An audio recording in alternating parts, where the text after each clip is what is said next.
Hey, welcome back to the How to Podcast series. This is the Daily Dave. I'll be Dave, and you be you. How are you? I hope you're doing well. I wanted to jump on and put a question to you in a short little episode here, just you and me. There's no one else here, just us. Have you ever thought about your podcast, your next episode? Have you thought about it in this context?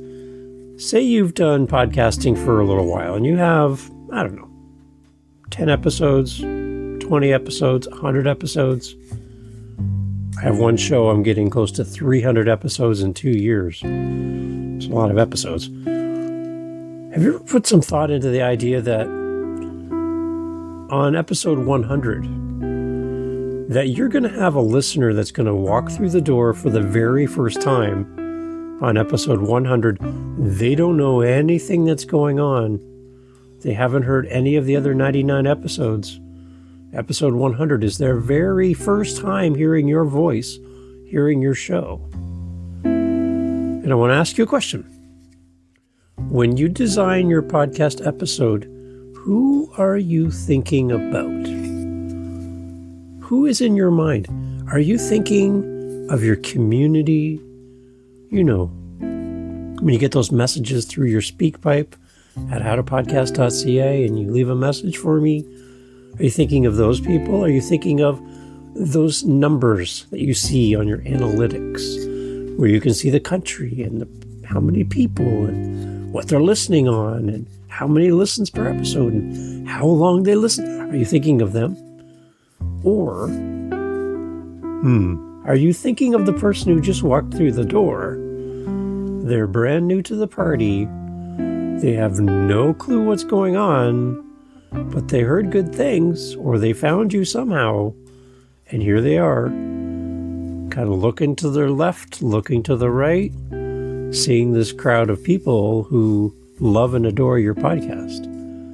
The inside jokes, the inside knowledge of your show and who you are. The community is strong, but there's a new person at the door. How can you tailor your episode so that that new person who walks through the door for the very first time, well into your category and all of your episodes, they jump into your catalog and they don't know anything about your past episodes? Are you building your podcast for the new listener or the existing listener? Which one? Think about the last 5 shows. How did you intro your show? Did you welcome your listener? Did you tell them who you are? Or did you just jump into the content? Because, the gurus tell us we got to jump right into the content. Avoid the chit-chat, get right to the content. I listened to one person, and for some reason, I don't know, I'm in Canada, so I have a Canadian lens to this, and I'm sure I say a lot of interesting, funny things that you listen to me and go, that guy's Canadian. But I listened to one podcaster, and for some reason, the word potato is potato. There's no T's. All the T's are replaced by D's. And we're told to get to the meat and potatoes. Potato. I don't even know how to spell that. Potatoes. Get to the meat and potatoes. And we get told that we have to get right to the point when we start our podcast. Get to the point. You've got 60 seconds to grab their attention. Otherwise, they're going to wander off like a distracted school child at school. Stick with the tour, right? And so we're told to get right to the point, at the expense maybe of introducing ourselves to that new listener who just came through the door.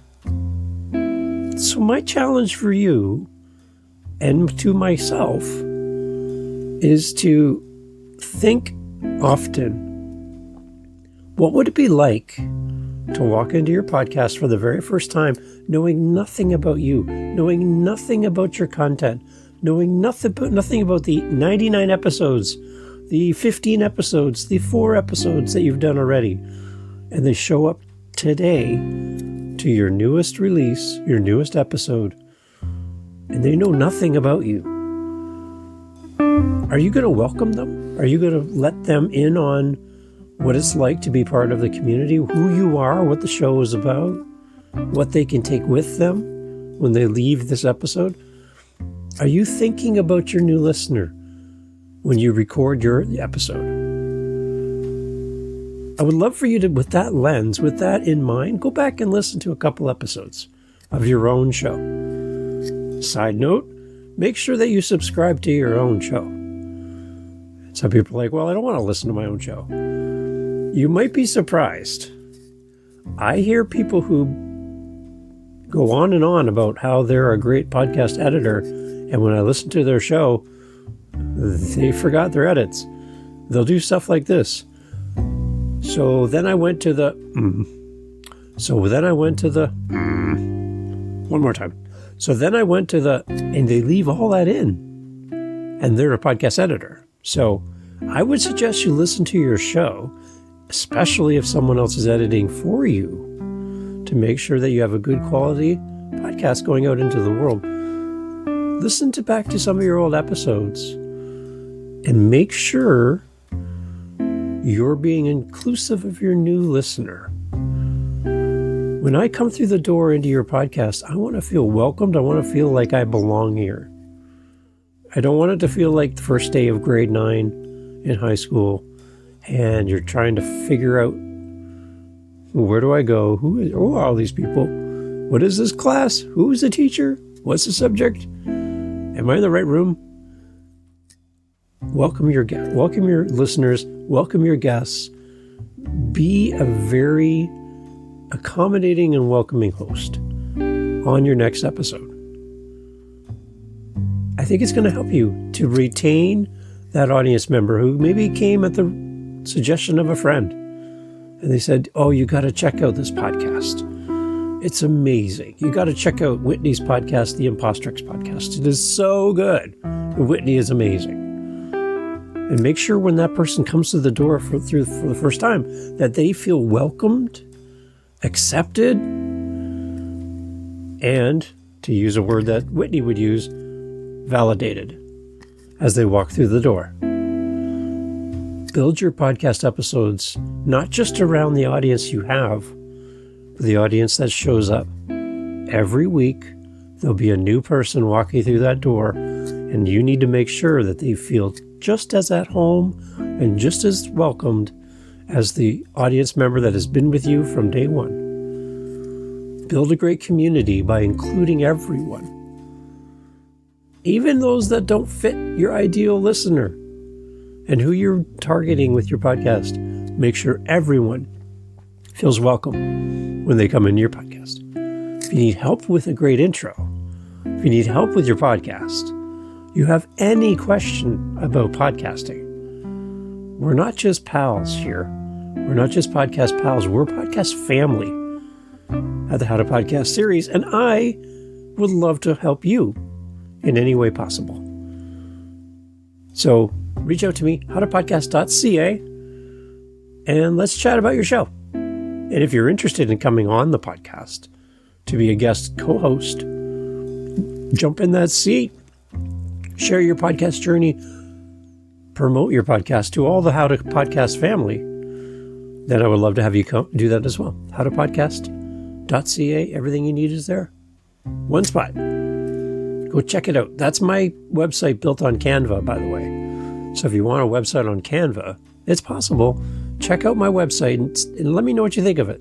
It's all built right on Canva. And I can show you how to do that too. howtopodcast.ca. Make sure you welcome your listeners, even the new ones, on your next episode. I'll be listening. Take care. We'll talk soon. Hey, it's Dave. Yeah, it's me. I'm still here. And you're here. So let's continue the conversation for a minute. I get questions all the time from podcasters about podcasting, and we do the show, and I love doing it for you. But sometimes there's just like these extra questions that come in. And I thought, well, if you're going to stick around this far, then maybe I can give you a bonus question and answer here at the end, just you and me. This is about interviews and being the host, interviewing a guest on your show. One thing I would suggest for you is to use a calendar service, and make sure you pick a calendar service that allows for your guest to see your calendar in their time zone. I've had people on this show and other shows from the Czech Republic and New Zealand and Australia and Europe and all over the place, Israel. And I want to be sure that my guests can pick a time in my calendar without a lot of mental math, trying to figure out time zones and all of that. So I use Calendly. It's what I've been using since day one for all of my interviews.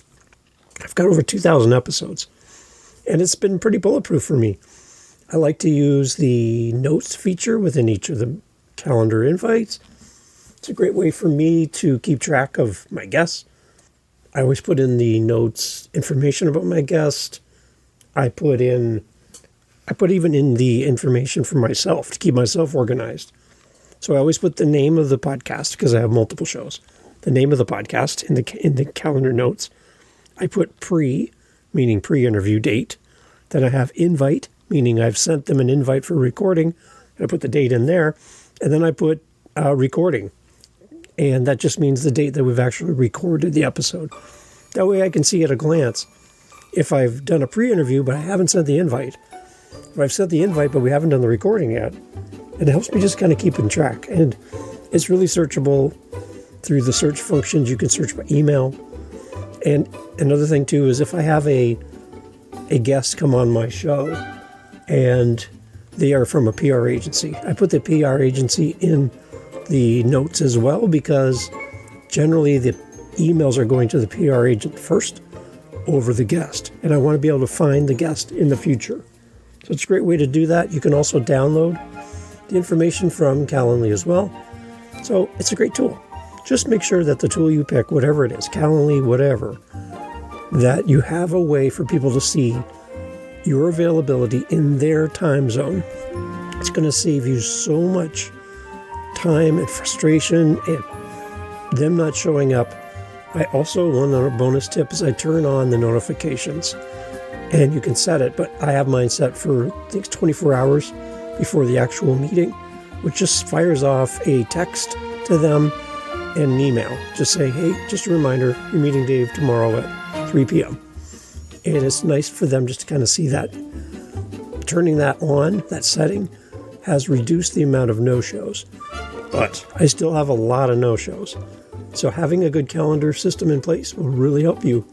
Make sure you set it up. And if you have any help, you need any help with Calendly and you need some direction around setting up great interviews with guests and some tips, and you're like, I don't even know where to start. You know where to start. Links are in the show notes. Thanks for being here. Take care.